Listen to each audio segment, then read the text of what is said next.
A ti snimaš, brate? Pošto je trenutno 1:27 ujutru, možda najbolje vreme da vam pokažem kako ja tu kupujem polovnu tehniku sa kineskih sajta. Malo pre dok sam tražio na laptopu neke oglase, naleteo sam na ovaj Asus Xbox Ali X konzolu koja košta samo 6000 juana i sve što treba da uradimo jeste da kontaktiramo prodavca. Iako je 1:30 ujutru, odgovorio je sa porukom gde je napisao svoj broj telefona i napisao je ako je urgentno pozovi. Nego šta nego je urgentno. Tako da, zovemo. Mislim da sam ga probudio iz sna, ali sve smo uspeli da se dogovorimo, uplatio sam mu 6000 juana, poslaće mi na moju adresu u Kini, a vi ako želite da vama pošalje, dajte mu adresu magazin. Od znate već koga agenta. Tako da, hajde da sačekamo da stigne konzola.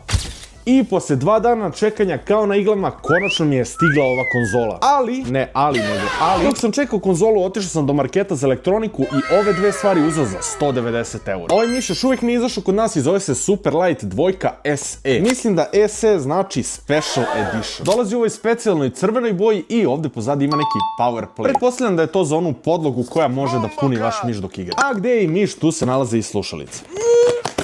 Ako znate bolji način da otpakujete ovu kutiju, pišite mi u komentar. Evo kako izgledaju, u pitanju su Logitech Pro X2 slušalice i ko je gamer i ko se razume znaće o čemu pričam. I najbolja stvar je što su bežiš. A sada Asusova konzola. Nećemo se bakćemo sa kutijom, idemo odmah na konzolu. Evo kako izgleda, pozadi imate ROG logo, a napred imate ovaj veliki ekran i radi na Windows 11. Ovi ovde gumbići ili pečurkice svetle. Već je izbacio neki kineski error, jedini problem jeste što je ceo Windows na kineskom, ako neko zna kako da ga promenim, neka mi piše dole u komentaru. Ovo čudo košta 300 € više kod nas da kupujem prodajem. Ako hoćete ga kupite u prodavnici, morate izdvojiti čitavo bogatstvo. Tako da, živela braća Kineza. Ako hoćete da vidite kako igram ovu konzolu, možete pogledati kod mene na Instagram story.